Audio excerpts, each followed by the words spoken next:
Bienvenue dans l'émission Saveurs divines. Cette bonne nouvelle du royaume sera prêchée dans le monde entier pour servir de témoignage à toutes les nations. Alors viendra la fin. Ce pain céleste vous est présenté par Immaculée Niraneza.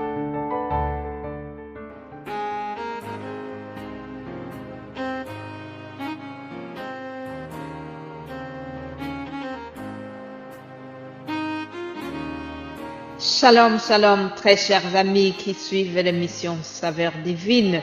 Que la paix de Christ soit avec vous.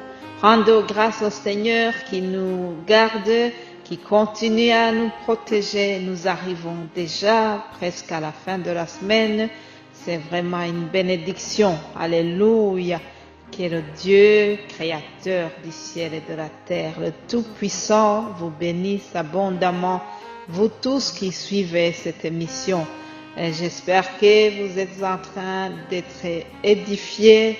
Certains m'ont déjà dit que l'histoire d'Anne les a beaucoup édifiés.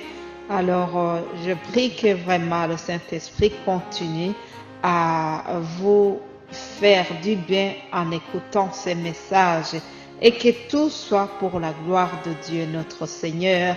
Amen. Continuons donc notre thème. Aujourd'hui, nous allons parler un peu de Jacob. Jacob, nous lisons son histoire dans Genèse 28.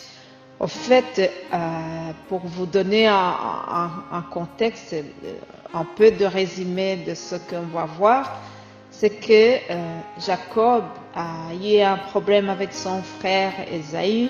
Il y a une mésentente entre les deux et donc Jacob est obligé de fuir. Il fuit donc suite à la haine de son frère Ésaü.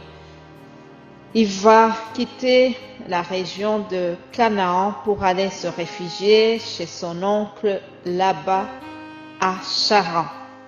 Alors, qu'est-ce qui va se passer durant son voyage, durant sa fuite? Il va se passer quelque chose, mais avant cela, je vous lis tout de suite les versets concernant ce que je viens de dire. Genèse 27, verset 41. Ésaü conçut de la haine contre Jacob à cause de la bénédiction dont son père l'avait béni.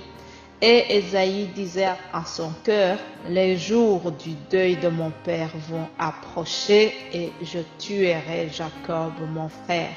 En rapportant à Rebecca les paroles d'Ésaü, son fils aîné, elle fit alors appeler Jacob, son fils cadet, et elle lui dit, voici Ésaü, ton frère, veut tirer vengeance de toi et en te tua. Maintenant, mon fils, écoute ma voix. Lève-toi, fuis chez Laban, mon frère, à Charan. Voilà ce que je disais tantôt. Donc, Jacob est en fuite, il est parti. Il va chez son oncle Laban et au cours de son voyage, il est fatigué. Il s'endort quelque part. Mais l'Éternel est bon. Pendant qu'il est couché quelque part en plein sommeil, l'Éternel lui parle. L'Éternel vient le rassurer puisque Jacob, il est traumatisé par ce qu'il est en train de vivre. Et Dieu est bon, chers amis. Dieu vient pour le réconforter. Et il dit, je suis l'Éternel, Dieu d'Isaac. La terre sur laquelle tu es couché, je la donnerai à toi et à ta postérité. Ta postérité sera comme la poussière de la terre. Tu t'étendras à l'Occident et à l'Orient, au septentrion et au midi, et toutes les familles de la terre seront bénies en toi et en ta postérité.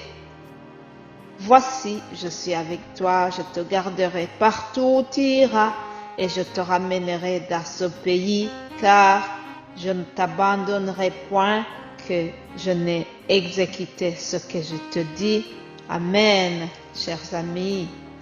Dieu est bon. Dieu s'est souvenu de la promesse qu'il a faite à Abraham. Il avait promis qu'il va le bénir ainsi que toute la descendance d'Abraham. Voilà, Dieu est en train de rassurer Jacob, en quelque sorte en lui disant, n'aie pas peur. Ce que j'ai promis à ton père Abraham, ça va aussi te toucher. Alléluia, notre Dieu est bon. Il bénit de génération en génération. Alors, Jacob, pendant sa détresse, pendant ce voyage, c'est à ce moment que, vers la fin, il va faire un vœu. Rappelez-vous que nous sommes sur ce thème qui dit accomplissement d'un vœu. Alors, au verset 20 du même chapitre 28, je lis ceci. Jacob fit un vœu en disant, si Dieu est avec moi et me garde pendant ce voyage que je fais, s'il me donne du pain à manger et des habits pour me vêtir, et si je retourne en paix à la maison de mon Père, alors l'Éternel sera mon Dieu. Cette pierre que j'ai dressée pour monument sera la maison de Dieu, et je te donnerai la dîme de tout ce que tu me donneras. Ah, ça c'est le vœu de Jacob. Il vient de faire un vœu, il promet que il donnera la dîme de tout ce que Dieu lui donnera. Alléluia. Chers amis, nous venons de voir que Jacob a fait ce vœu dans une période de trouble, dans une période de détresse, dans un moment où il est vraiment presque traumatisé par ce qu'il est en train de vivre, il est en fuite. Ah, ça me fait penser à certains de mes compatriotes qui ont vécu des choses terribles en fuite. Peut-être que il y a des vœux, des promesses que vous avez faites à Dieu pendant aussi la fuite. Qu'est-ce que tu aurais promis à Dieu pendant que tu voyageais, pendant que tu fuyais, pendant que tu errais dans les montagnes, dans les forêts? Quels sont les vœux que tu as formulés lorsque tu étais en train d'écouter les coups de canon, le bruit des fusils, lorsque tu étais en cachette et que tu venais d'échapper plusieurs fois à la mort? Chers amis, c'est très facile de faire des vœux pendant un moment de détresse, mais nous sommes en train de nous exhorter les uns les autres que nous ne devons pas oublier d'honorer nos promesses. S'il y a des choses que tu as promises à Dieu pendant un moment critique de ta vie, s'il te plaît, ce n'est pas moi qui parle, c'est le Saint-Esprit qui vient te rappeler ceci. N'oublie pas ce que tu as promis à Dieu pendant ce moment difficile. Que l'Éternel te bénisse et qu'il te donne aussi d'accomplir ce que tu as promis.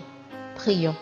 Père Céleste, nous te remercions parce que tu es un Dieu d'amour, parce que tu es un Dieu qui bénit de génération en génération. Alléluia. Tu t'es souvenu de ta promesse pour Abraham et tu as été près de Jacob. Tu l'as rassuré dans un moment critique. Tu l'as rassuré et tu lui as dit que tu seras avec lui, Seigneur. Aujourd'hui, tu nous promets la même chose. Merci pour ta présence avec nous. Merci pour ta présence au milieu de nous, Seigneur. Merci parce que tu nous protèges. Merci parce que tu nous gardes partout où nous allons. Alléluia. Alléluia. Je prie, Seigneur, que tu restes avec nous. Je prie que le Saint-Esprit continue à agir. Accompagne cette parole, Seigneur, car c'est ta promesse.